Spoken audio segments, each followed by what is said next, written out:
ओम नमः भगवते वासुदेवाय नमः। आप सभी का हमारे YouTube चैनल पर हार्दिक स्वागत है। आज मैं आप सभी के लिए लेकर आई हूँ पापों का नाश करने वाली, मोक्ष प्रदान करने वाली जया एकादशी की व्रत कथा। इस कथा को श्रद्धा और विश्वास के साथ सुनने से भगवान श्री हरि विष्णु की विशेष कृपा प्राप्त होती है। कृपा कथा प्रारंभ होने से पहले अपने मन को शांत करें और ओम नमः नारायणाय का स्मरण करें।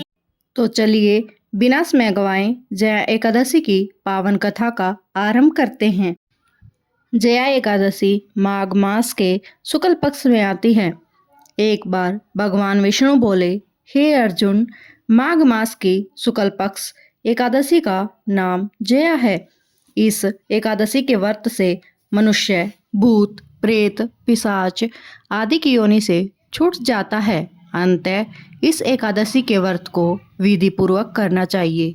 हे अर्जुन, मैं एक पौराणिक कथा कहता हूँ और उसे सुनिए। एक समय इंद्र स्वर्गलोक में राज्य करता था। वहां पर अमृत का पान कर नंदनवन में अप्सराओं के साथ आनंद पूर्वक क्रीड़ा करता था। एक समय इंद्र अपनी इच्छा अनुसार अप्सराओं के साथ रमण कर रहा था। उस जगह गंधर्व गान कर रहे थे। वहां गंधर्वों ने प्रसिद्ध पुष्पदंत, उसकी लड़की चित्रसेन की स्त्री मलिन, ये सब थे। उस जगह मलिन का लड़का पुष्पवान और उसका लड़का माल्यवान था। उस समय पुष्पवती नामक एक गंधर्व लड़की माल्यवान को देखकर उस पर मोहित हो गई और कामबाण से चलायमान होने लगी। उसने अपने रूप, सौंदर्य, हाव भाव आदि के द्वारा माल्यवान को अपने वश में कर लिया। हे राजश्री, वह पुष्पवती अत्यंत सुंदर थी। उसके लक्षण अत्यंत सुंदर थे। पुष्पवती की ऐसी सुंदरता को देखकर माल्यवान भी उसके ऊपर मोहित हो गया। अंततः ये दोनों कामदेव के वश में हो गए। परंतु फिर भी इंद्र के बुलाने पर नाच गाने के लिए उन्हें जाना पड़ा और अप्सराओं के साथ अपना गान शुरू किया। यद्यपि वे नाच गा रहे थे, परंतु कामदेव के प्रभाव से उनका मन न लगा और अशुद्ध गाने लगे।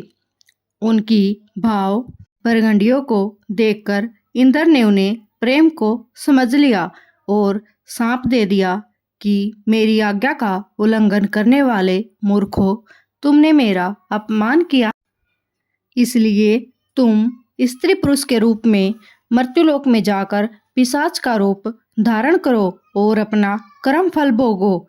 इंद्र का शाप सुनकर वे अत्यंत दुखी हुए और हिमालय पर पिशाच बनकर दुखपूर्वक अपना जीवन यापन करने लगे।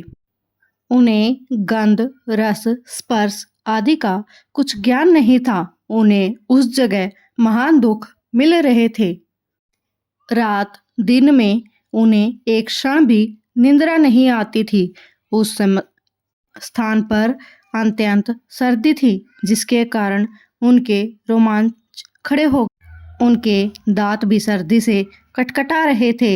एक दिन पिशाच ने अपनी स्त्री से कहा, न मालूम हमने पिछले जन्म में कौन से पाप किए हैं जिसे हमें इतनी दुखदाई यह पिशाच योनि प्राप्त हुई है। पिशाच योनि से तो नरक के दुख सहना उत्तम है। इस प्रकार अनेक विचार करते हुए अपना दिन व्यतीत करने लगे।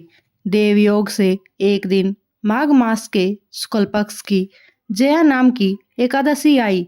उस दिन इन दोनों ने कुछ भी भोजन नहीं किया था और न ही कोई पाप कर्म किया था। उस दिन केवल फल फूल खाकर दिन व्यतीत किया और महान दुख के कारण पीपल के वृक्ष के नीचे बैठ गए। उस समय सूर्य नारायण का अस्ताचल हो रहा था। वह रात्रि इन दोनों ने एक दूसरे से सटकर बड़ी कठिनता से काटी। दूसरे दिन प्रातःकाल होते ही भगवान के प्रभाव से इनकी देह छूट गई और अत्यंत सुंदर अप्सरा और गंधर्व की देह धारण करके तथा सुंदर वस्त्रों आभूषणों से अलंकृत होकर स्वर्गलोक को चले गए।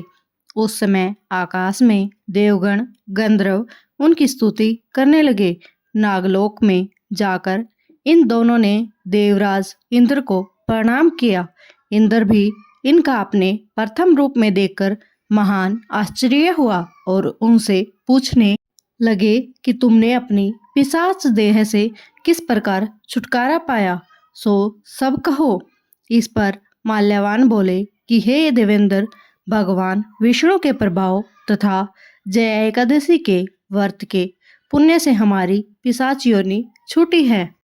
इंद्र बोले, हे माल्यवान, एकादशी व्रत करने से तथा विष्णु के प्रभाव से तुम लोग पिशाच की देह को छोड़कर पवित्र हो गए हो और हम लोगों के भी वंदनीय हो गए हो, क्योंकि शिव तथा विष्णु भगत हम लोगों के वंदना करने योग्य हैं। अतः आप धन्य हैं, धन्य हैं। अब तुम पुष्पवती के साथ जाकर विहार करो। हे युधिष्ठिर, इस जया एकादशी के व्रत से समस्त कुयोनि नष्ट हो जाते हैं। जिस मनुष्य ने इस एकादशी का व्रत किया है उसने मानो सब तप दान कर लिए हैं।